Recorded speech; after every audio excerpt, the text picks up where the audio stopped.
भाजपा नेता शादाब शम्स अपनी बदजुबानी और बड़बोलेपन के लिए ही जाने जाते हैं। इससे पहले भी वो पिरान कलियर शरीफ के लिए बदजुबानी कर चुके हैं। वहाँ देह व्यापार होता है, वहाँ ड्रग्स की पेडलिंग होती है। विधान भवन परिसर जो भराड़ीसैंण में है, वहाँ झंडारोहण करने के लिए तक धामी सरकार ने एक नुमाइंदा नहीं भेजा। सरकार कितने दिन तक गैरसैंण से चलेगी, ये धामी सरकार को निश्चित तौर पर बताना होगा। और कहीं ऐसा तो नहीं कि एक बार फिर 18 मार्च जो है वो ऐतिहासिक तारीख के रूप में दर्ज होने जा रहा है उत्तराखंड की। कहीं फिर नेतृत्व परिवर्तन की सुगबुगाहट तो नहीं। नमस्कार, आप देख रहे हैं UK24 और मैं हूं आपके साथ नवाब चौधरी। और इस वक्त मेरे साथ हैं गरिमा दसोनी, जो कि उत्तराखंड कांग्रेस की मुख्य प्रवक्ता है। उनसे कई मुद्दों को लेकर हम बात करेंगे। मैं गैरसैंण में सत्र होने जा रहा है और किस तरह से देखते हैं कांग्रेस इस सत्र को? निश्चित रूप से शुभ संकेत हैं। कम से कम देर आए दुरुस्त आए। 2 साल में आपको याद तो आई गैरसैंण की। मुझे याद है कि 2020 में त्रिवेंद्र रावत जी ने गैरसैंण को ग्रीष्मकालीन राजधानी घोषित किया था। जून 2020 में गजट नोटिफिकेशन आता है। मार्च 2021 में बजट सत्र गतिमान था और त्रिवेंद्र रावत जी के पैरों से सियासी ज़मीन खिसका ली गई और उनको पदमुक्त कर दिया गया। और फिर प्रदेश के नए मुखिया के तौर पर बैठाए गए तीरथ रावत। और वो दिन और आज का दिन, तीरथ रावत जी 4 महीना मुख्यमंत्रित्व काल अपना काट कर गए। पुष्कर सिंह धामी जी का ये सेकंड टेन्योर चल रहा है। लेकिन मार्च 2021 से आज मार्च 2023 तक 2 साल तक दोनों मुख्यमंत्रियों ने एक दिन के लिए भी गैरसैंण का रुख नहीं किया। ये अपने आप में दुर्भाग्य है उत्तराखंड का। जिस गैरसैंण के चारों तरफ ताना बाना बुना गया था, राजधानी के रूप में इसको प्रचारित प्रसारित किया गया था, हमारे आंदोलन का केंद्र बिंदु गैरसैंण था, हमारे शहीदों की, हमारे राज्य आंदोलनकारियों की भावनाएं जिस गैरसैंण से जुड़ी हुई थी, जिस मातृशक्ति ने अपना बलिदान योगदान जिस गैरसैंण के लिए दे दिया, उस गैरसैंण का इतना अपमान, इतनी अनदेखी, इतना तिरस्कार कि आपने 2 साल में, अभी 26 जनवरी गया तो 26 जनवरी के दिन आप हतप्रभ रह जाएंगे कि विधान भवन परिसर जो भराड़ीसैंण में है, वहाँ झंडारोहण करने के लिए तक धामी सरकार ने एक नुमाइंदा नहीं भेजा। तो कितना आपके दिल में प्रेम या सम्मान गैरसैंण के प्रति है या राज्य आंदोलन के प्रति है, वो इस बात से दृष्टिगोचर होता है कि आपने 2 साल तक सुध ही नहीं ली कि गैरसैंण आखिर है किस हाल में। चलिए, अच्छी बात है, आप वहाँ जा रहे हैं और वहाँ बजट सत्र कर रहे हैं, लेकिन ये बताते ज़रूर जाइएगा कि क्या भारतीय जनता पार्टी की पूरी लीडरशिप त्रिवेंद्र रावत के साथ है, उनकी घोषणा के साथ है। क्योंकि हमने देखा त्रिवेंद्र रावत जी ने देवस्थानम बोर्ड का गठन किया तो आपने वो भंग कर दिया। उन्होंने जिला विकास प्राधिकरण का गठन किया, आपने वो भंग कर दिया। तो कहीं ऐसा तो नहीं कि उनकी ये ग्रीष्मकालीन वाली जो राजधानी वाली योजना है, ये हवाई साबित होगी और पुष्कर सिंह धामी कोई नया शिगुफा छेड़ेंगे? तो कहीं ना कहीं ये इनको साफ करना होगा कि अगर ये पूरी लीडरशिप भारतीय जनता पार्टी की त्रिवेंद्र रावत जी की घोषणा को सत्य मानती है और उसको ग्रीष्मकालीन राजधानी मानती है, तो पिछले 2 सालों में जो हुआ उसको एक बार को उत्तराखंड की जनता भूलने को भी तैयार है, माफ करने को भी तैयार है। आगे बताइए कि इस साल से कितने दिन और कितने महीने गैरसैंण से ग्रीष्मकालीन राजधानी संचालित होगी, सरकार कितने दिन तक गैरसैंण से चलेगी, ये धामी सरकार को निश्चित तौर पर बताना होगा। अच्छा, अभी तक जो है कैबिनेट विस्तार की भी बात की जा रही थी, लेकिन काफ़ी लंबा समय हो चुका है, अभी तक विस्तार नहीं हो पाया। कांग्रेस इस पूरे मामले को किस तरह से? अरे ये लोग क्या कैबिनेट विस्तार करेंगे? आप देखिए ना, गाजर लटकाते लटकाते, अंग्रेजी में कहावत है कि कैरेट दिखा रहे हैं जनता को, चुनावी पुलाव जिनको कहते हैं। अब वो चुनावी पुलाव परोसते परोसते अब ये अपने कार्यकर्ता को भी नहीं बख्श रहे हैं।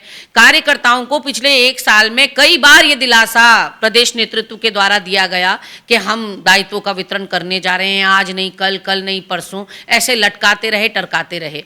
लेकिन हमारा ये कहना है, दायित्व वितरण आप करते रहिए, आपका अंदरूनी मामला है। जिस बात से प्रदेश प्रभावित हो रहा है, मंत्रिमंडल का साइज ऑलरेडी हमारा बहुत छोटा है प्रदेश का, और उसमें से भी आपने 1 साल बीतने को आया है, आपने 3 मंत्री घोषित नहीं किए हैं।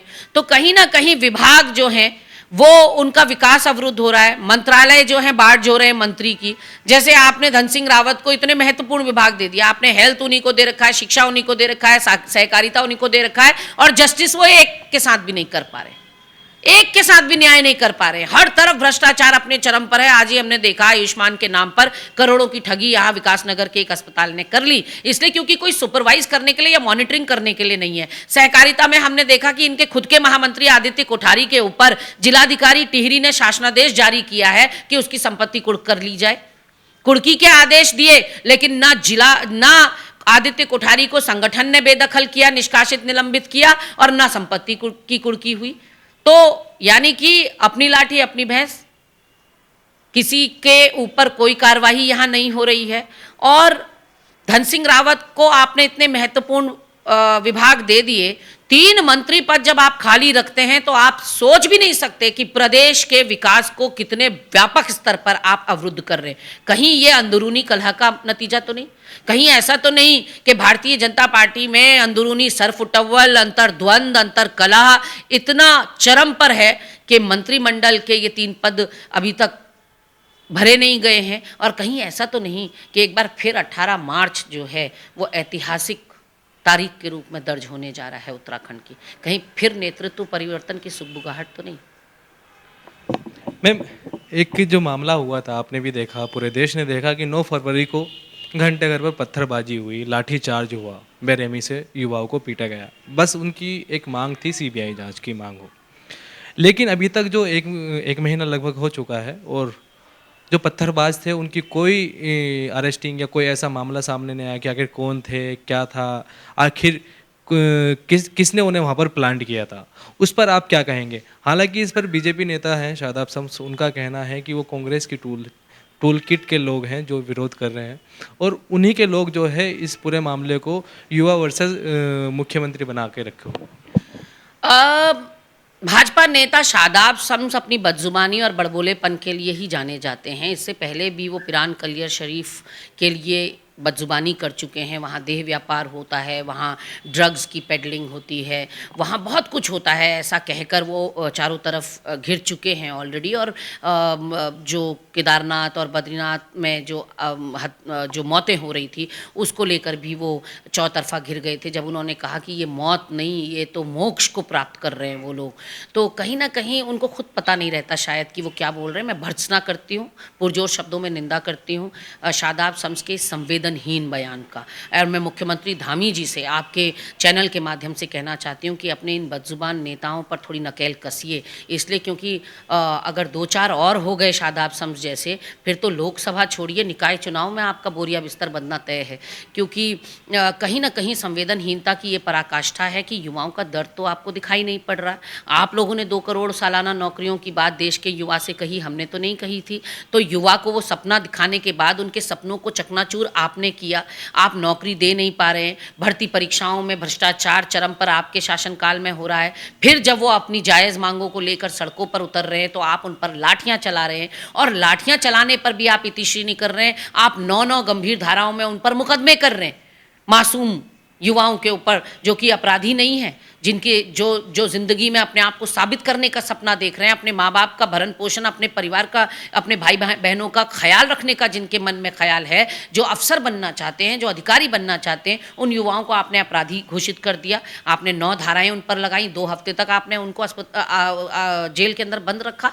तो कहीं ना कहीं आपने घाव खूब सारे दिए युवाओं को, लेकिन नमक अब आप तब छिड़क रहे हैं जब आप उनको कांग्रेस की टूल किट कह रहे हैं, और आप कह रहे हैं कि वो पैसे में और भाड़े में लाई हुई भीड़ थी, वो बेरोजगार संघ के युवा नहीं थे।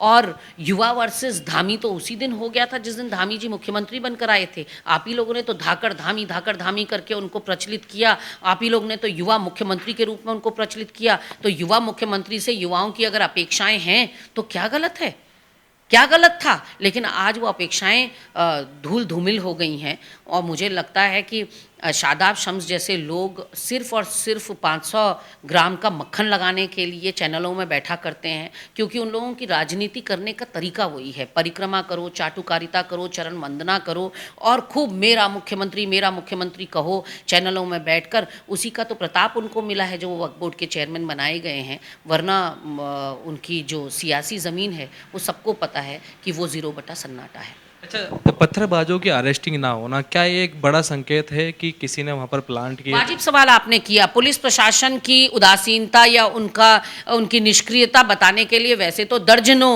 उदाहरण हैं। अंकिता हत्याकांड का अभी तक कोई खुलासा ना होना, जो 6 पार्षदों ने सत्ता का नंगा नाच अंसल ग्रीन वैली में किया, उसमें कोई कार्रवाई ना होना, विजय वात्सल्य केस में भाजपा नेत्री का नाम सुर्खियों में है लेकिन उस पर कोई कार्रवाई ना होना, और तमाम जो है विपक्षियों के ऊपर, जनता के ऊपर चालान भी करना, उनके ऊपर एफआईआर भी दर्ज करना, ये तो एक शगल बनता जा रहा है भारतीय जनता पार्टी के राज में।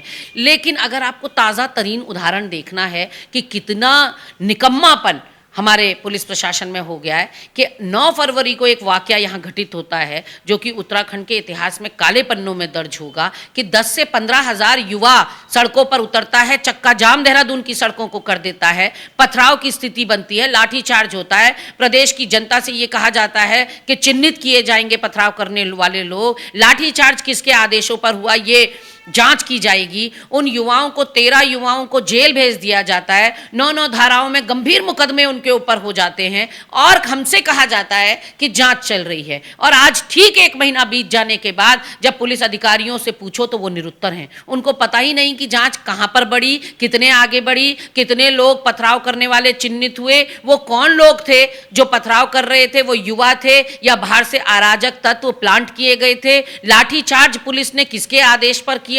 ये सारे उसी तरह के सवाल हैं जैसे अंकिता के वनंतरा रिजॉर्ट में बुलडोज़र किसने चलाया, किसके आदेशों पर बुलडोज़र वहाँ गया। अंसल ग्रीन वैली में जो बुलडोज़र है उसके लिए वो था तो नगर निगम का, मेयर साहब कहते हैं मैंने नहीं भेजा, तो आखिर भेजा किसने। यानी कि सब गोलमाल है भैया, सब गोलमाल है।